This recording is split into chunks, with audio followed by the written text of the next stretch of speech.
with a lot of hard landscaping, you've got to think of where's the rain going to go to? Because normally with a lawn, it soaks away and absorbs some of the moisture, same with the borders too. But if the whole area was just paving, rainwater would just pool on the surface. And that's why it's key when you're putting down a patio to put in a slight slope. So the water's going in the direction you want it to go into, either into a drain or into another border. And that's what we're going to do here. David's using pegs to set up the right slope for the base of the patio. Well, great. That's it level there, but now we're putting in the slope. So we're using the back pegs, so they're slightly higher than the front pegs. And I'm actually, rather than measuring them all, going to use the bubble in the spirit level. So the tip of the bubble is resting on the top marker. With the levels sorted, it's a simple job to put in a sand and cement base and start laying the slabs. Tapping them down gently. Would you believe it? Well, we've got the slope going towards this border here. All we've got to do now is the water test. Let's have a look, see whether we're working. We've got the runoff absolutely right, and with this light coloured paving, it's going to really brighten up this area.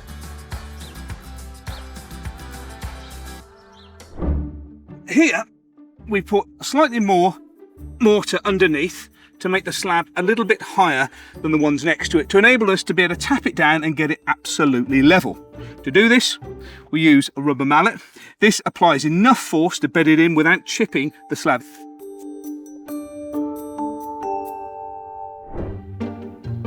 The simplest bridge involves just 2 lumps of what all good handymen call 4x2. And they stand on end like that, and across them we arrange pieces of decking timber. You get a choice of surfaces.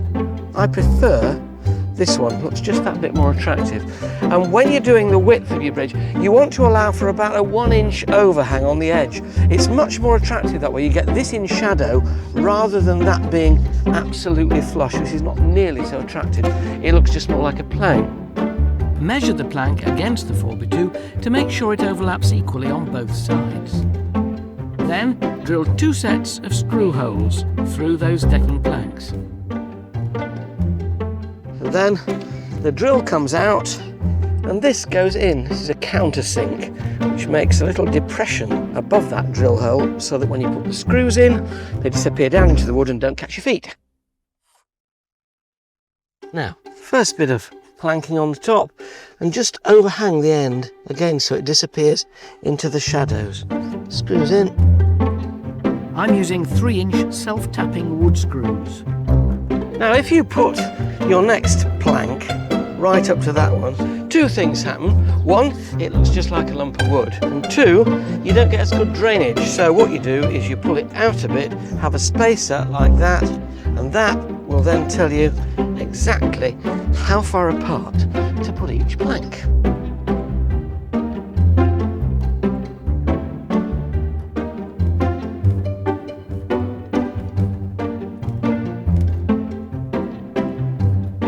And there we are.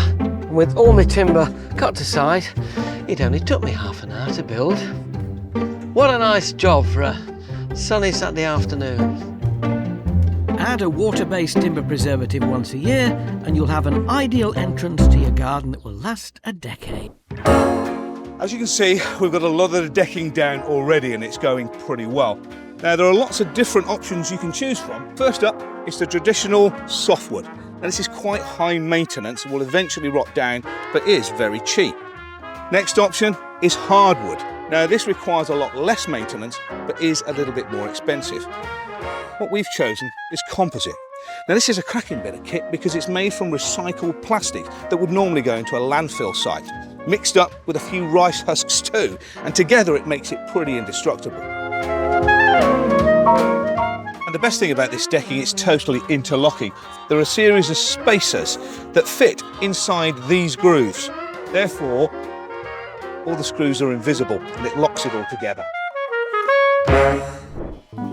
No one likes being overlooked by their neighbours, and with houses so tightly packed together, is a problem that many of us face.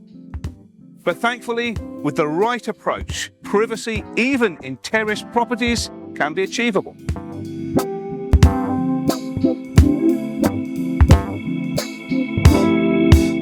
This idyllic garden, just 30 minutes away in Southsea, may look like a secluded haven, but for owner Mike Hodges, it wasn't always like this. Well, what was it like when you first moved in? Was it very exposed? It was very exposed. It was an old student house and all the walls were falling down. There was a garage here with 2 old minis in it. Whole lot had to go, so it's all brand new walls, everything, all the way around. And were you very overlooked in the garden here? Very much so, but just behind us here there's actually a block of old people's flats, 3 stories high, and obviously quite tall townhouses. You get quite good view through. So really? The first thing that went in was the trees. Mike opted for tall palms to help shield his garden from prying eyes. The cord lines kind of give the first line of defence really, with the blocks out the roofs, softens the windows. The danger with planting tall trees is that the garden could feel dark and claustrophobic. But Mike's choice of cord lines with bare and slender trunks means that the crowns block the view without the bottom of the tree dominating the garden. I love it. It doesn't feel as if it's coming in and oppressive because you've got the white walls in between. It looks very light and airy. Mike's white walls, broken up by layers of structural planting, help to avoid the enclosed feeling that a solid wall of foliage will create. That's what I really like, the different textures and shapes of the plants that you've got around. So it's not like a hedge, one screen. You've got the tufts, you've got the palm shapes, you've got the spikes. It's a good combination. I just love texture of foliage. I love deciduous plants as well, but really you can't beat evergreens for a small garden. And for the privacy as well, you've got that cover all year round. Yeah. The combination of tall palms and white walls works well here. But right next door, there's another garden that has a very different solution to the problem being overlooked. Wow! That is amazing. Mike actually designed this space as well, but took a very different approach. Rather than focus on blocking the view from the outside, he's created a series of intimate spaces that keeps your attention within the garden. It's keeping my eye down. There's so much happening. Fireplace, we're loving that. There's something very special about having an open fire in the garden. Even this lovely sofa, let's check that out. Oh, yes, very comfortable. Feels like a lounge, but we're outside. And although we're overlooked over there and around, you can't really notice it because your eye's drawn down actually into the garden itself. There's so much happening here. It just feels cosy and very personal. And that I'm liking too. A simple pergola turns this corner of the garden into a private dining room, complete with all-weather furniture and a chandelier. Using hard landscaping as edging is a great way to add a professional finish to your garden, and there's a style to suit any plot. If you have a curved bed, then plastic strip edging helps keep the grass from growing into the border. Just dig a trench slightly deeper than the edging, then backfill with the soil to keep it in place and clip over the top. Well, the edging does the job. It's relatively inexpensive and not that difficult to install, and it really, really helps you cutting the edge of the lawn. Creating a broad edge can not only be practical, but also help you create a feature. And here's one way to do it. I'm using edging tiles, arranging them side by side so they point towards the feature, but creating enough space so they don't crowd the tree. I'm using a piece of string to make sure they create the perfect circle. Then I dig down 15 centimetres to make room for the concrete. Cleared out all the turf. Now I'm ready to put in the tiles. Now I'm just putting a base down, which is 3 parts sharp sand and 1 part cement. I want the tiles to be flush with the lawn, so mowing won't be a problem. This is the all-important one, right at the end. All that's left is to point them, and then add some top dressing to finish, and the job's done. Well, there you have it, a little bit of edging to make a tree in the turf really stand out. washed pea shingle. You buy it at builders merchants. It's incredibly inexpensive as path materials go, and you can lay it either on firmed and levelled earth if it's weed free, but if it's very weedy ground, lay this first. This is called weed proof membrane. Lets water go through that way, but not weeds come up that way. The only problem with this is if it gets scuffed, then you see the fabric itself, and that's not very nice. Most gardens lay it on the ground. It shows the plants off well, stops them being splashed by mud, seals in moisture, which makes it easier for them to grow, and allows the seeds that fall onto it to germinate beautifully and give you even more plants. You can edge it with brick. Of course, you could choose white gravel or even purple glass. But to be honest, these belong in a cemetery and these in the bottom of your goldfish bowl. Better really to stick with good, natural, buff pea shingle. The moment has arrived. The pond has reached its final level, and these are the plants which are going to furnish it and make those edges look as natural as possible. We've got cornus there, the dogwood, which likes dampish soil, gunnera, which likes its roots to be able to sort of really suck at the water. These are what are called marginal aquatics. They sit in the shallows. And these water lilies, they have to go on the bottom. But before I can put them in, I need to check the depth, because the thing about water lilies is if you plunge them in really deep water with a couple of feet of water over the top of them, they're not terribly happy. They don't mind being 6 inches below the surface, and they'll extend, but ideally I'll probably have to sit those baskets that they're growing in on some bricks. So I need to check how deep the water is, and the only way to do that is to get in it and see how high up one's waders it comes. And the risk of being personal, ladies and gentlemen, my inside leg measurement is 31 inches. 32. Thank you, Nick. What? Our platform of bricks will hold the water lilies at the right level of submersion, and they'll naturally spread outwards on the surface. And I'll take just straightening my bricks. Pardon the expression. I don't want to squash your bricks, Alan. No, if you ease it forward, I'll guide you onto my bricks. I'm there, yep. Look at that. Ta-da! That's brilliant. Wonderful, look at that, that's great. That is spot on, just the right height. The job. What you can do with them when they start to grow, get a pair of waders, get in the water, and as they extend, take 2 bricks out from underneath them. The technique is to gradually lower them in the water. What you also need to keep your water clear are submerged aquatic plants that live on the bottom. We've got some little baskets here, and we'll dot these out quite generously over the bottom of the pond. These oxygenating plants are vital because they do what it says on the packet. They give off oxygen. Fish and everything else in the water needs oxygen. They also help to keep it clear, which is extremely useful. At the moment, all ponds look like this one does when you make them, because they take bits of muck from the side, and it'll be a few days, it may be maybe a week or 2 before this water clears. We can do a bit of instant planting, but we can't do instant clear water. But these will really help. Right, so that's everything in the pond. Now it's the stuff around the edge. Exciting.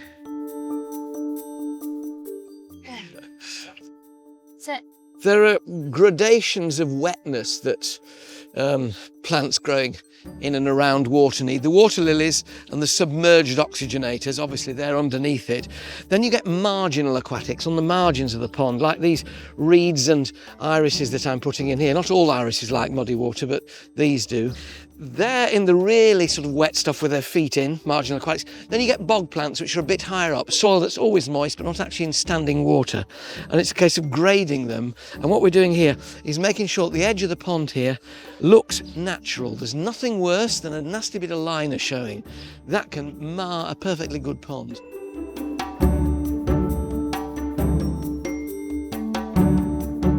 Cover it with a bit of mud. Whoa!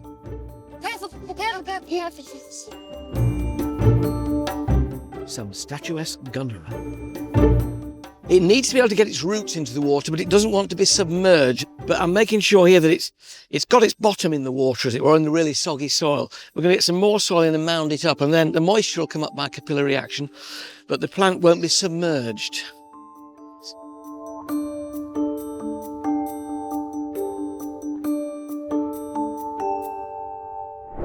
In cottage or traditional designs, where you might use a gorgeous piece of slate like this or a bubbling millstone, the plants around the feature are just as important. They allow it to stand out, whilst at the same time helping to soften and make it look just so beautifully natural, accomplished here by the ferns and the hellebores. And the sound of running water is instantly soothing. If you live in a city, it can also help mask urban noise. In contemporary gardens, water features are usually positioned as very strong focal points to grab the eye, or it's all about reflection as we've got here. Now, if you are looking to use water for its reflective qualities, you need to make sure that the water is, well, clean, and of course that you've got a dark material in the bottom so that you really get the effect. When it comes to a natural feature, a wildlife pond or pool like this is well within the scope of the gifted gardener. It's not difficult really to dig out and line with a butyl liner, or of course could be clay lined if you have that kind of soil. And this is great not only for attracting birds and mammals to your garden, but of course it's good for keeping fish too. You don't want to position your pool directly underneath tall trees where the leaves might foul the water, but nor do you want to position it right out in the open where the sun might encourage algal growth. So a semi-shaded spot is best. Even young families can enjoy one with the right precautions. If you've got children and you're worried about water and safety, don't. Because you could of course just install a water grill like this over your pond. You thought I was going to go in, didn't you? There's a water feature for any garden, and I'm going to show you how easy it is to build one. For hassle-free installation, look for a feature where the pump, all the electrics and the reservoir are self-contained. Let me show you how you install it. First, dig out the hole and protect the electric cable by feeding it through some plastic pipe. Add sand underneath and level. Now pop in your feature and double check it's level. Then backfill with sand. Connect the pipe and fill with water. I told you it wouldn't take long. These kits are a doddle. This took about, 3 hours. The bold shape contrasts wonderfully with the frothy grasses there and these oxeye daisies.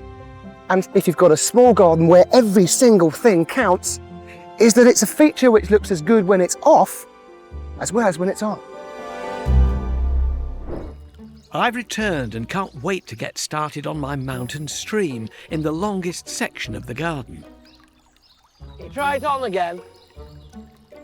Although it's more like a burst dike at the moment. I'm trying to get it so it's a slightly more natural gurgle. To get this feature right, I'm placing stones, rocks and pebbles to hide anything that looks artificial.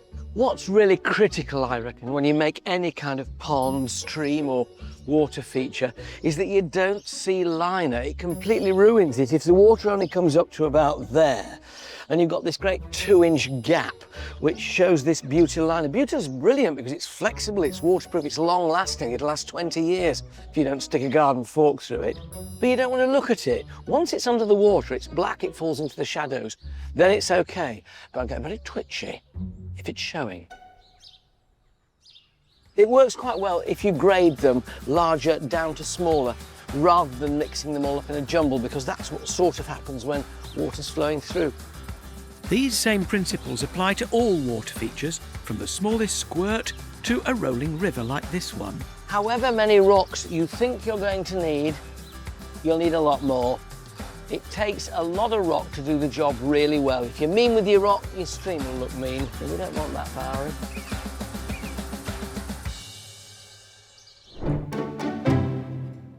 But even if your garden is smaller than Emma's, you can still make it look spacious, like these city gardens. This chic patio garden was a dingy little courtyard, but the designer Charlotte Rowe has turned it into an elegant extension of the house. The space looks bigger because the same limestone floors used inside and out. In another city garden, she's used a black pebble rill to divide it into areas for eating and relaxing. Plants or a wall would have narrowed the space. In his own city garden, the designer Declan Buckley wanted privacy from the surrounding apartment buildings without feeling smothered. So he planted a canopy of hardy palms and tree ferns that are so effective you can even shower here. But the cleverest feature is this elegant fish pool. It's actually a water bath. No climber is more spectacular than the clematis. This is a variety called Crystal Fountain. It's fabulous in a tub on a patio up a tripod of canes. It can stay quite short. But clematis climb with the aid of twining leaf stalks. If you put it flat against this wall, it couldn't get any purchase, it would just fall over. So I need to provide it with some kind of support.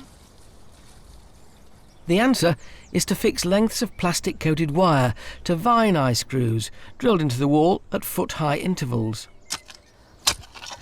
Now the problem with walls is that they create what's called a rain shadow area. And that means, you know, if the wind's blowing the rain over here, down there gets virtually nothing. It gets very, very dry. Added to which, look at this. Those are the concrete footings of the house. Now they soak up moisture from the soil, and for plants that are growing up here, they need quite a bit of energy and moisture to cover that wall, whilst working in a bit of well-rotted organic matter. Muck to you. There we go. Lower it in, and the trick with clematis is to plant them slightly deeper in the soil than they were in the pot.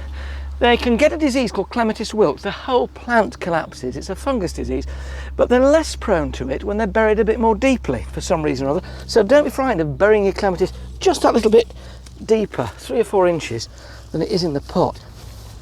It needs a really good watering in now, an absolute soaking. A couple of gallons of water. You may think, oh goodness me, I'm drowning it. Believe me, it'll thank you for it. And then, to make sure that soil stays moist, a couple of bits of slate, 2 old roofing tiles, 2 bits of flat flagstone, put them on either side of the plant's roots on the surface of the soil, and that'll just keep the sun off. Don't be tempted at this stage to try and untangle it from that tripod of canes. The stems are very brittle and they may well snap. It's the new ones that come out that you can tie in with soft twine to these horizontal wires. Before you know where you are, it'll be up that wall, filling your life with flowers. In just 1 year, an 18-inch high climber can grow 4 feet, so you won't have to wait too long to transform your bare wall into a blaze of colour.